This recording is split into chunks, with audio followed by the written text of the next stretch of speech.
오늘 우리 하나님 말씀 속에서 바울은 글로서 많은 사람에게 영향을 준 그런 전도자임에는 틀림이 없습니다. 또 우리가 사용하고 있는 신약 성경 대부분은 바울의 서신서, 바울의 편지로서 우리가 성경을 채택하고 또 하나님 말씀으로 붙잡고 있습니다. 그런데 글로서는 참 하나님 말씀을 잘 전하는데 얼굴로 보면은 이게 마음이 시험이 되는 경우가 많다고 오늘 말하고 있습니다. 왜 바울은 글로서는 참 하나님 말씀을 성도들에게 은혜를 끼치고 잘 전하는데 편지로서는 대면하여 보면은 이게 잡념이 생기고 또 은혜가 안 되느냐, 이 부분을 지적하는 내용이잖아요.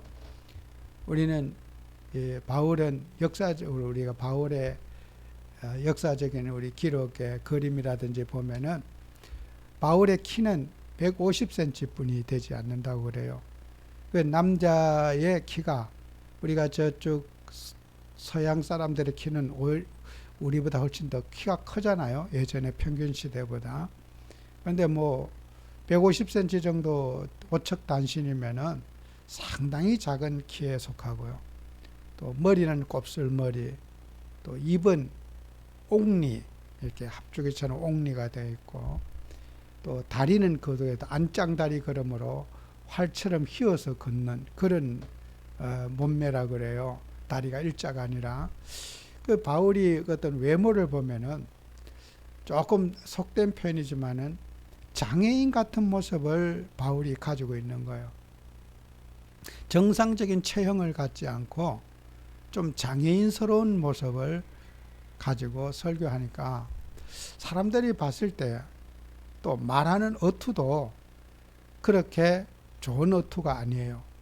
그러니까 사람들이 봤을 때 편지로서는 은혜가 되는데 얼굴을 보면은 자꾸 잡념이 생기고 시험거리가 자꾸 생긴다는 거예요. 그럼 어떻게 보면은 우리는 그런 성도님들이 현실을 바라보고 설교자였던 외모라든지 환경이나 이런 것들을 우리가 바라봤을 때 이게 은혜가 되지 않는 거예요. 이제 그 부분을 오늘 지적하는 거잖아요. 왜 그렇게 비교해서 보느냐. 하나님 말씀을 듣고 예배를 드리는데 외모나 어떤 그런 말투나 이런 것에 시험이 들어가지고 은혜가 되니 안 되니 자꾸 이렇게 그 성도들이 하는 모습에 대해서 오늘 지적하고 있거든요. 오늘도 우리는 신앙생활 하면서 참 이런 부분을 우리가 극복하기가 쉬운 일은 아닌 줄 압니다. 그래서 어떤 부흥사 목사님들이 얼굴이 풍채가 잘 생기고 또 얼굴과 말씨가 아주 그냥 유머틱하고 이러면은 성도들이 상당히 좋아해요. 또 대형 우리 교회 목사님들은 다들 목사님들은 매력적인 부분이 많아요. 우리가 저도 목사지만은 질투할 일이 아니라 사람들에게 매력적인 부분이 참 많아요. 근데 또 사람이 매력이 없는 또 분들도 많아요. 그러니까 이거는 어떻게 노력해서 되는 부분이 아니라 타고난 성품이고 또 타고난 재주인데 이걸 또 그러면은 매력이 없는 목사는 목사를 하지 말아야 되느냐. 이제 이런 부분이 이제 우리가 이제 생각해 볼 수 있잖아요. 좀 매력이 있는 목사님들은 매력을 이렇게 가지고 많은 사람들을 이끌 수 있는데 또 매력이 갖추지 못한 부분들은 어떻게 이렇게 하나님 말씀을 전하고 복음을 전가할 수 있을까? 이런 부분은 우리 모두에게 이제 고민스러운 부분이 될 겁니다. 그래서 오늘 우리 말씀에 말의 무게가 사람들마다 다 다르지요. 어떤 사람은 묵직하게 말씀이 들려지고 어떤 사람은 말이 아주 경하게 들린다는 말이에요. 그래서 고린도전서 13장 1절에 3절에 보면은 사랑이 없으면은 울리는 구리와 같고 괭과리 소리와 같다 이런 말 했어요. 사랑이 없으면은 또 모든 산을 옮길 만한 믿음이 있을지라도 사랑이 없으면 아무것도 아니다. 또 세 번째는 내가 내게 있는 모든 것을 구제하고 내 몸을 불사르게 내어줄지라도 사랑이 없으면 아무 유익이 없다. 그죠? 이거를 우리가 여기에 반문해 볼 수 있지 않아요? 내 몸을 다 내어주고 불사르게 내어주는데 우리가 내 몸을 다 주고 불사르게 태워줄지라도 사랑이 없으면 이렇게 했거든요. 그러면은 내 몸을 희생해서 헌신해서 하는데 그게 사랑이 아니란 말이냐? 우리 이렇게 질문해 볼 수 있잖아요. 반대로 오늘 고린도전서 13장 3절을 우리가 사람들인 지금 세상에는 그 내 몸을 내가 있는 재산을 바치고 헌신하는데 그것이 인간의 공명식임이나 자기 명예나 또 남이 나를 인정해준 내가 이렇게 봉사했기 때문에 나는 존경받으려고 하는 그런 의도로 가지고 사회에 봉사하는 사람들이 많이 있다는 거예요. 그것은 자기를 위한 헌신이지 사랑이 그런 사람에게도 없을 수 있다는 거예요. 우리가 해마다 이제 우리 연말이 되면은 구세군 자선남비에 이제 어떤 모금을 하고 어떤 관공서나 이런데 해마다 뉴스에 나와요. 돈 봉투가 이제 살짝 갖다 놓고 가가지고 항상 해마다 연례 행사처럼 뉴스에 나오죠. 어느 천사의 손길이 돈을 이렇게 정말 그 동전까지 해가지고 이렇게 갖다 놨다. 근데 그 사람이 누군지 자기 이름도 밝히지 않고 갖다 놓고 갔어요. 근데 그 사람이 정말 백성을 사랑하고 하나님의 사랑으로 그렇게 헌신했는지 그 행위를 통해서 남들에게 그런 기감되는 것을 가지고 자기의 어떤 그런 자부심과 자기의 자긍심을 위해서 헌신했는지는 이거 우리가 알 수가 없는 거예요. 그죠? 우리가 세상 사람들이 헌신하고 남을 돕고 배려하고 수많은 아름다운 기감 있는 걸 하지만 그것 자체도 사랑이 없으면은 아무 소용이 없다. 그죠? 우리는 어떤 헌신은 모든 헌신은 사랑의 수고에서 나온 것이냐는 이런 반문해 볼 수 있다는 거죠. 그래서 우리는 사랑이라고 하는 그것은 예수님이 영혼을 사랑하듯이 우리 예수님이 기준이잖아요.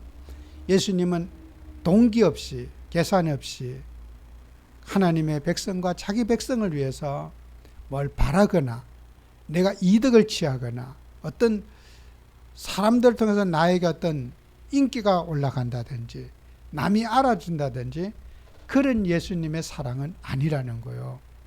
그리고 우리 예수님이 베푸신 그 사랑을 우리가 본받아서 주님의 사랑을 전달하고 또 우리는 아무도 알아주지 않아도 또 인정해 주지 않아도 내가 해야 할 일을 주님 앞에서 행하는 그런 우리가 진정한 사랑이고 또 이런 것이 우리가 하나님 앞에 능력이 되어서 똑같은 사람의 헌신이지만은 말에 무게가 있고 또 말이 너무 괭가리가 된다는 말은 너무 가볍다는 뜻이 아니겠어요?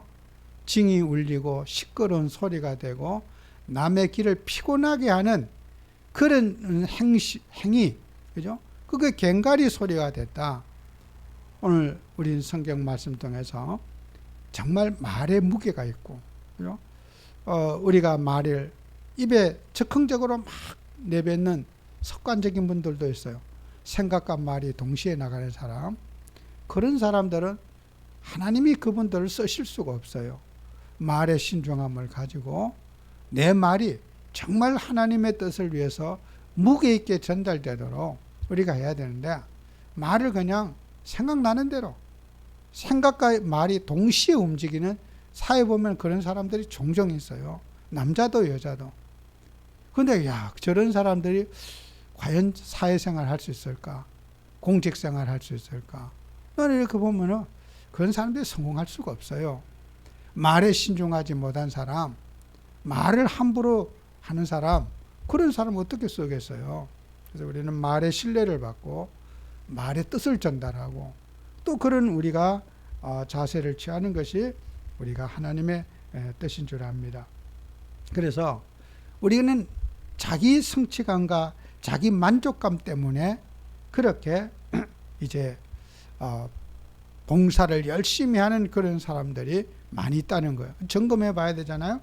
사도행전 6장 1절에서 7절에도 보면은 초대교회 전도운동 하면서 구제운동에 대해서 교회 안에 어려운 사람을 돌보는 일이 참 중요하잖아요. 그런데 그 사람들이 자기 헬라파 유대인 또 히브리파 유대인 이렇게 이제 서로 봉사하는데 경쟁심을 가지고 서로 자기에 가까운 사람들을, 자기의 친족들을, 자기의 사람들을 도와주는데 서로 이렇게 막 경쟁을 벌이게 되었어요. 그 분쟁이 일어나게 된 사건이잖아요. 그 이런 것도 마찬가지잖아요. 어떻게 보면 돕는다는 것은 좋은 일이지만은 이것이 사랑이 없는 이제 수고라는 거지요. 고린도전서 13장에 있는 대로 사랑으로 정말 영혼을 사랑하고 지역, 이웃, 또 친족 다 그런 걸 떠나서 하나님의 백성으로서 주님의 마음을 가지고 사랑의 헌신과 수고를 했었더라면 하는 그런 오게티지요. 아쉬움을 남기는 사건이란 말이에요. 그래서 교회가 이렇게 좋은 일을 봉사하면서 시험 들고 봉사하면서 갈등하니까 사도들이 이래가지고는 전도운동을 할 수가 없다. 이래갖고는 하나님의 말씀을 전할 수 없으니까 이제는 그런 육신적인 일에 연루되는 그런 사람들보다는 말씀과 기도에 전무하고 하나님의 일에만 올인할 수 있는 일꾼을 뽑자. 그래서 7 집사님을 뽑아서 이런 사적인 감정 속에 사적인 일에 걸려들여서 하나님의 복음을 기선하게 하는 일이 없도록 하기 위해서는 일단 사적인 일에 연루되지 아니한 말씀과 기도에만 전무하는 일꾼을 뽑자. 오늘 우리는 하나님을 하면서 이런 사적인 일이 인간에게 개입되는 이런 부분을 얼마만큼 우리가 노력해서 내가 교회 예배에 방해를 놓는 행위, 여러분이 어떤 일을 할 수가 있잖아요. 교회 와서 무슨 일을 세상에 하던 일을 한다. 그 사적인 일이잖아요. 이 공과 사를 구별하지 못하는 성품을 가진 사람들, 그죠? 그런 사람은 지도자가 돼서는 안 되는 거잖아요. 지도자가 사적인 일에 연루되고, 저도 그래요. 수많은 사람 보거든요. 건설업을 한다, 건축을 한다, 이런 무슨 사업을 하시는 분들은 자기는 나는 교회 성전을 건축하고 정말 내 재능을 가지고 봉사하고 싶다. 그런데 참 좋은 의도잖아요.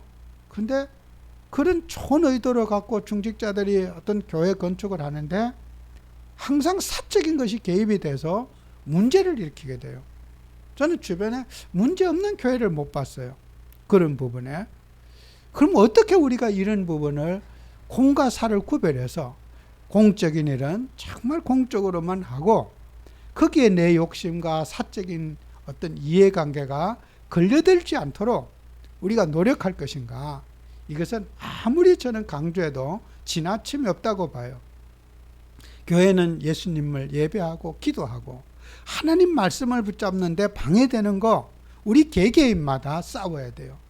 내 행동이 교회 예배를 방해하고 성도들이 예수 믿는데 방해되는 일이 있다면 어떻게 내가 주님의 십자가 앞에 내 욕심과 탐욕을 주님 앞에 올려놓고 주님과 함께 십자가에 죽고 내가 그리스도와 함께 살아야 되는데 내 육신은 육신의 탐욕에 이끌려가면서 우리는 주님의 십자가의 그 죽으심을 주님이 나를 위해서 그 탐욕과 욕심을 십자가에 죽으셔야 되는 그 죽음의 십자가, 희생의 십자가를 놓치고 내 탐욕은 여전히 교회 생활에 영향을 준단 말이에요. 이거는 누구도 모르는 자신만의 문제란 말이에요. 그죠? 하나님은 그런 것에 속아주지 않는다는 거예요. 어떤 일에도 사익을 통한 교회를 통해서 사익을 취하려고 하는 것은 하나님은 그런 부분에 용납하시는 하나님은 아니시라는 거예요. 제가 지금까지 예수 믿고 신앙하면서 내가 교회에서 어떤 공적인 일에 어떤 밖에 수많은 관계 속에서 내 사역이 조금이라도 마음속에 개입을 하면은 반드시 저는 문제가 오는 걸 경험했어요. 이거는 내 사역에 들어오면은, 내 욕심이 들어오면은 이게 사단의 역사는 통로인데, 저는 그것과 싸웠어요. 지금까지. 이날까지 싸웠어요. 그래서 제가 작은 교회 목사지만 지금까지 작은 심부름을 하게 되는 것도, 저도 똑같은 사람이기 때문에 환경이 주어지면은 공적인 일과 사적인 일을 구별하지 못하는 저 자신의 그런 적나라한 모습을 보면서 나는 어떤 일을 맡으면 안 되겠다. 나 같은 인격 가지고는 나는 공적인 일을 맡으면 안 되겠다.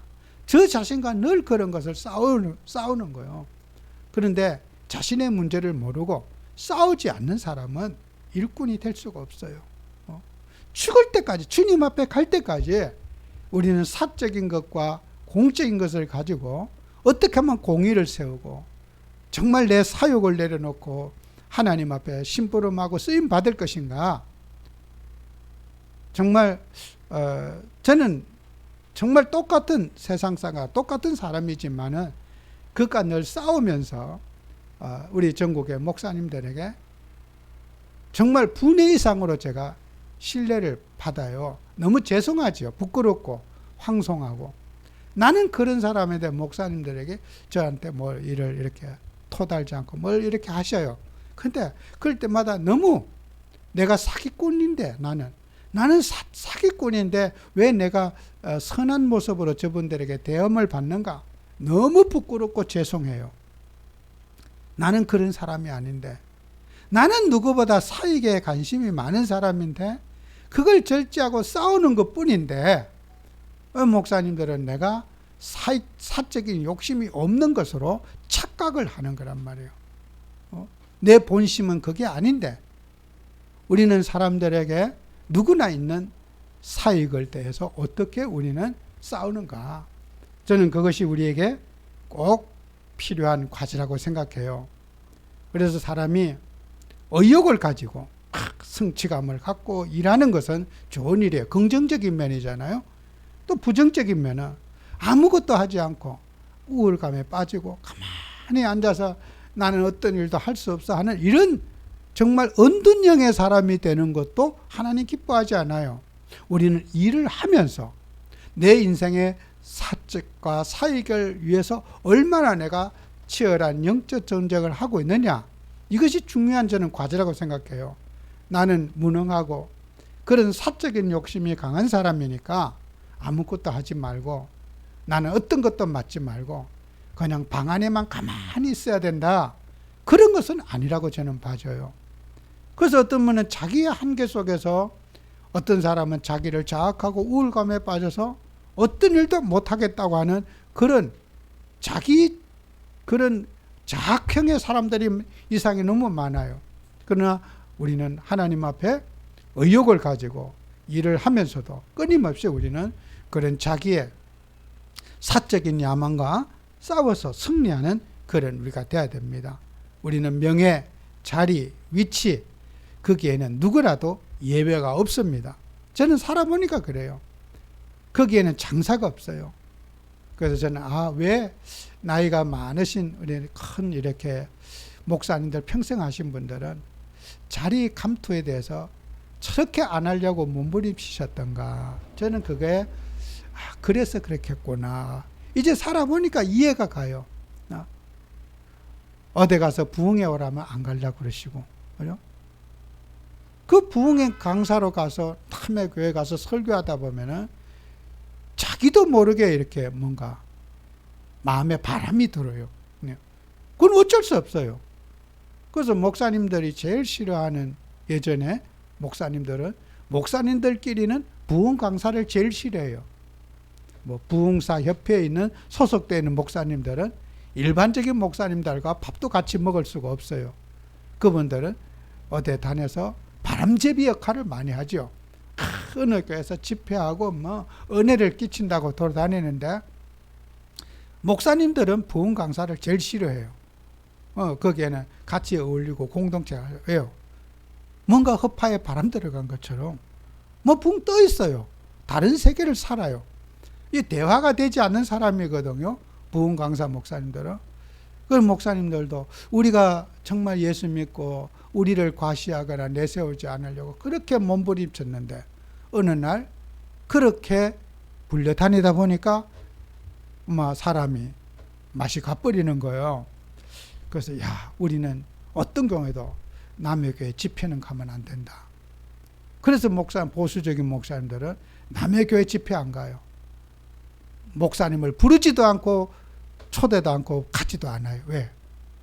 그게 병드는 거라는 거예요. 그죠? 우리는 하나님 일을 하면서 이렇게 그런 의욕을 가지고 일하다 보면 자기도 모르게 그런 과욕에 빠지게 되고 이제 병드는 삶을 살게 되는 거예요. 그래서 또 우리 하나님은 그걸 너무나 잘 아시잖아요. 그리고 또 그렇게 훌륭하게 그렇게 쓰임받은 부흥 강사 목사님들의 인생의 말로가 잘 되면 얼마나 좋아요. 또 별로 좋은 그런 인생의 말로를 갖지 못하는 게 대부분의 선례예요. 그렇게 남의 교회 집회를 많이 다니고 많이 다녔던 목사님들이 자녀들이나 가정이나 개인이나 인생의 말로가 그렇게 아름답게 끝을 못 낸 것이 대부분 이런 결론이에요. 그러니까 저렇게 화려하게 쓰임받았던 분인데 어느 날 어떻게 되었더라 이렇게 이제 목사님들이 다 알잖아요. 목사님들 소식을 잘 알잖아요. 우리 저런 데 가면 안 되겠구나. 우리가 차라리 이렇게 무명한 사람이 되어 있는 게 좋겠구나. 저런 것보다는 여러분 그죠? 우리가 대통령 되면은 감옥에 잘 가요. 그죠? 그 이유가 어떤 분이 농담으로 밥상에서 당신 대통령 미쳤냐고, 내가 감옥 가리려느냐고 막 그래. 그러니까 대통령 되면요, 대통령 안 됐으면 감옥 갈 사람이 아니에요. 그죠? 대통령이 되고 감옥 간다, 이게 보통 일이 아니잖아요. 그죠? 이게 농담이지만은 그게 우리가 사람이 앞에 선다는 것은 그만큼 위험하고 부담스러운 일인 거예요. 그죠? 우리는 하나님을 하면서 이런 부분을 가지고 정말 우리가 주님 앞에 의욕적으로 일을 하면서도 이런 올무에 빠지지 않기 위해서는 우리는 항상 말씀과 기도로 우리가 전념해야 될 것이다. 그래서 우리는 말씀의 능력을 회복하는 그리스도인이 되자. 그죠? 그래서 우리는 요한복음 14장 1절에 14절 1절 2절에도 말의 열매를 맺어야 된다. 그죠? 호세아서에 있는 거죠. 호세아서 14장 1절 2절에 너는 말씀을 가지고 여호와께 돌아와서 아뢰기를 모든 불의를 제거하시고 선한 바를 받으소서. 우리가 송아지를 대신하여 입술의 열매를 주께 드리나이다. 우리가 입술의 열매가 뭐예요? 찬송. 그죠? 우리 찬양으로 주님을 고백하고 하는 건 입술의 열매잖아요. 그죠? 그걸 뭐예요? 우리는 재물 하나님 앞에 소 잡고 양 잡는 것보다 더 중요한 것은 말씀 속에 들어와야 된다. 그죠? 소는 아무나 잡을 수 있잖아요. 소 예배 드리고 소 고기 먹고 음식 먹고 나눠 먹고 하니까 그 좋은 일이잖아요. 그러나 소는 아무나 잡을 수 있어요. 그죠? 밥을 먹어야 되니까 죄를 지었든 안 지었든 소는 빨리 잡을수록 좋잖아요. 누구는 소는 밥 먹기 위해서 잡아요. 그러나 소 잡는 것보다 더 중요한 것은 우리가 말씀 속에 말씀을 가지고 와서 말씀 속에서 우리가 살아가야 된다. 이게 이제 또 우리는 중요한 과제란 말이에요. 그래서 우리가 구약의 모든 백성들은, 레인들은 재산이 없잖아요. 그 재산이 없는 사람은 예배 드리고 밥 먹으라는 거예요. 매일같이 짐승 잡고 제단에서 소 잡고 양 잡고 잡으니까 그거 가지고 식사하는 거예요. 레인들의 식사 시간이에요. 백성들은 소를 안 잡을 수가 없어요. 배가 고파서라도 소를 잡아야 되고 밥 먹기 위해서라도 소를 제단에 와서 잡아야 돼요. 죄가 있든 없든 소는 가지고 와야 돼요. 그죠? 그러나 정말 그 짐승의 죽음 속에 내 죄도 같이 전가해서 그 주님의 십자가에 흘리신 그 피가 내 죄까지 씻음받는 속죄의 제사가 되도록 우리의 믿음과 말씀 속에서 그 피제사가 드려져야지 밥 먹기 위해서 짐승 잡으면 안 된다는 거잖아요. 그래서 호세아서에 하신 말씀대로 그 수송아지를 대신하여 입술의 열매를 주님께 드린다는 거예요. 송아지 고기가 또 맛있대요. 보들보들하 연해가지고 그 맛있는 송아지를, 그 아까운 송아지 키워서 잡으면 좋잖아요. 그 송아지 제물로 바칠 때, 그 어린 그 송아지 잡을 때 그 고기보다, 그것보다 더 중요한 게 뭐예요? 우리는 입술의 열매를, 말씀의 열매를 주님 앞에 우리가 세워야 된다는 그런 거 아니겠습니까? 그래서 우리는 말씀을 통해서 우리가 참된 치유를 받도록 해야 됩니다. 히브리서 4장 13절에 지으신 것이 그 앞에 나타나지 않음이 없고 우리의 결산을 받을 시에 눈앞에 만물이 벌거벗은 같이 다 드러나게 된다. 우리 하나님의 말씀은 세상의 모든 거짓 참된 것 다 드러나게 하셔요. 우리가 말씀을 붙잡고 나면은 사기꾼이 다 드러나고요.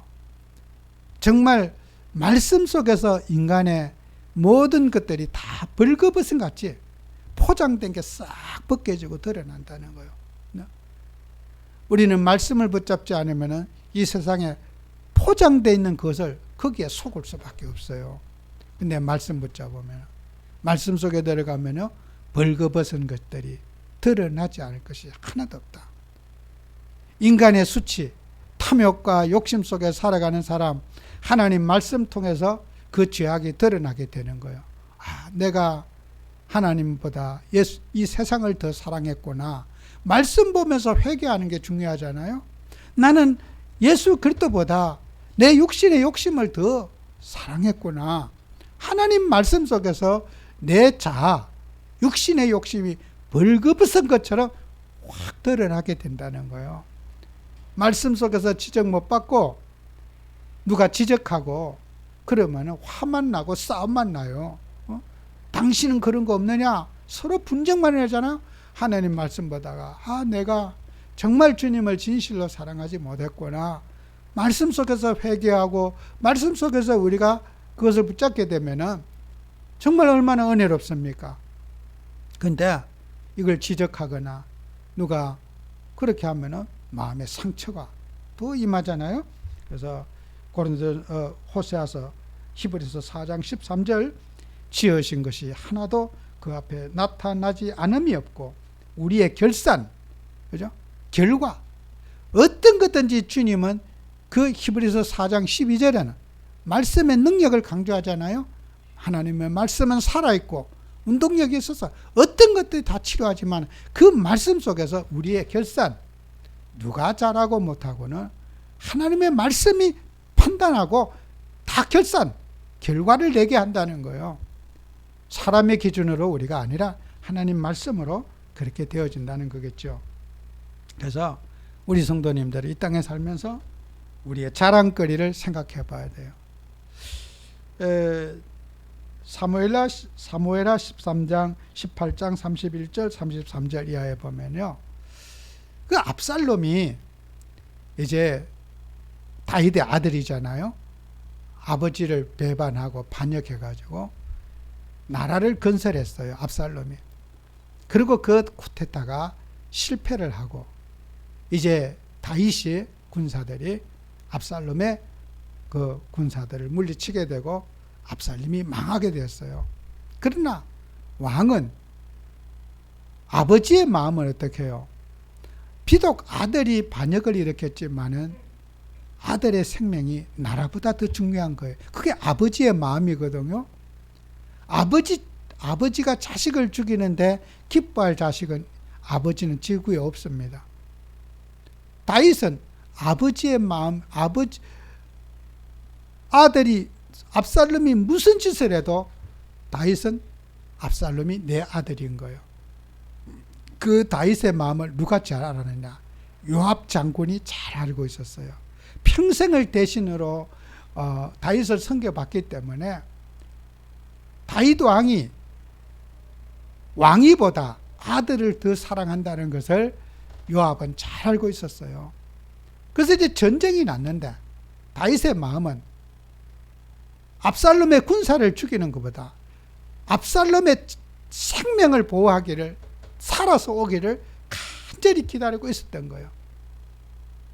그래서 이제 압살롬이 죽고 나니까 그 전령들이 서로 우리가 저 반역자 죽였다고 왕에게 빨리 보고하려고 이제 하는 거예요. 그러니까 사독의 아들 아히마스가 다윗에게 요압 장군에게 말한 거예요. 제가 걸음이 빠르니까 왕에게 빨리 달려가서 제가 이 사실을 보고하겠습니다. 그랬더니 이 요압 장군이 말리는 거예요. 내 아들아, 그러지 말아라. 이 일로 인해서 왕에게 칭찬을 받지 못할 거다. 요압 장군은 다윗의 마음을 알고 있어요. 어떤 희생을 치러서 아들의 생명과 아들의 목숨을 건져야 되겠다고 하는 것이 그 다윗의 마음을 알고 있었어요. 그런데 요것들이 말을 안 듣네요. 그러니까 그 한 명이 아마사라는 사람이, 이 아히마스라는 아마사라는 사람이 이제 내가 가서 보고하겠습니다.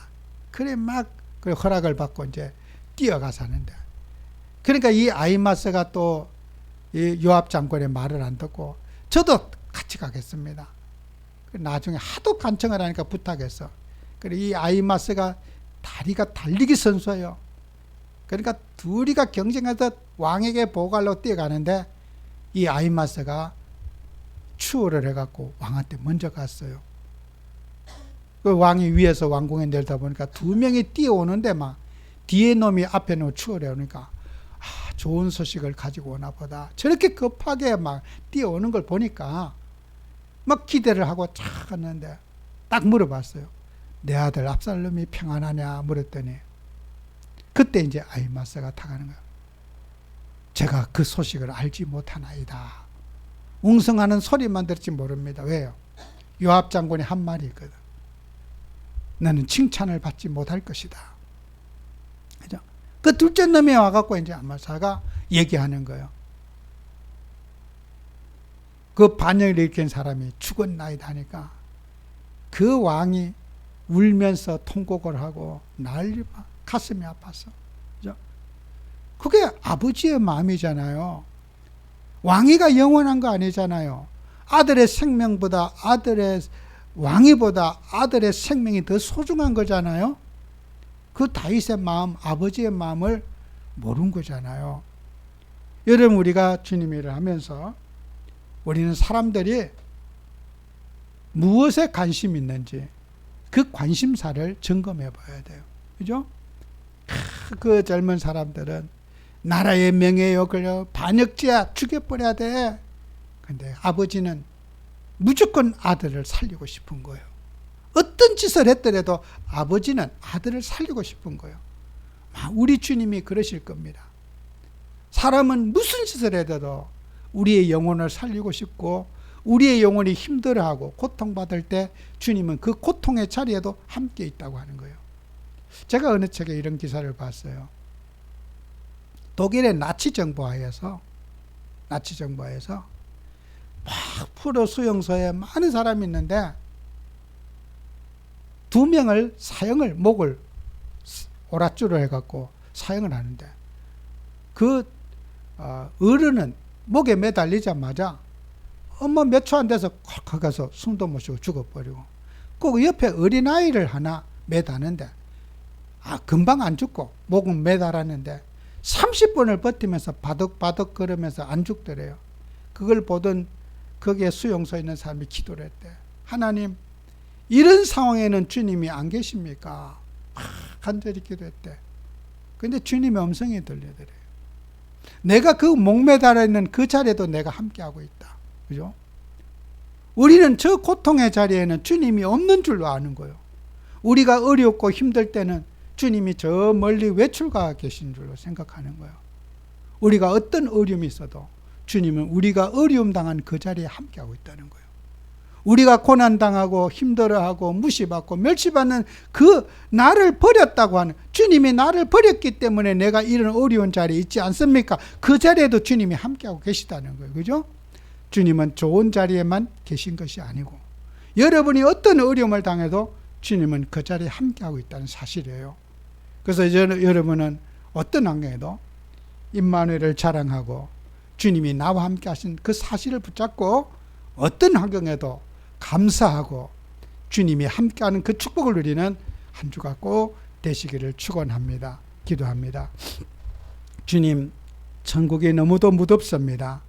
이런 더위 속에서도 또 고난을 이겨내고 어려움 속에서도 주님은 우리와 함께하고 계신 줄 믿습니다. 최고의 평안을 누리고 최고의 감사를 누리며 하나님 함께를 누리는 한 주가 되도록 축복해 주옵소서. 예수님 이름으로 기도합니다. 아멘.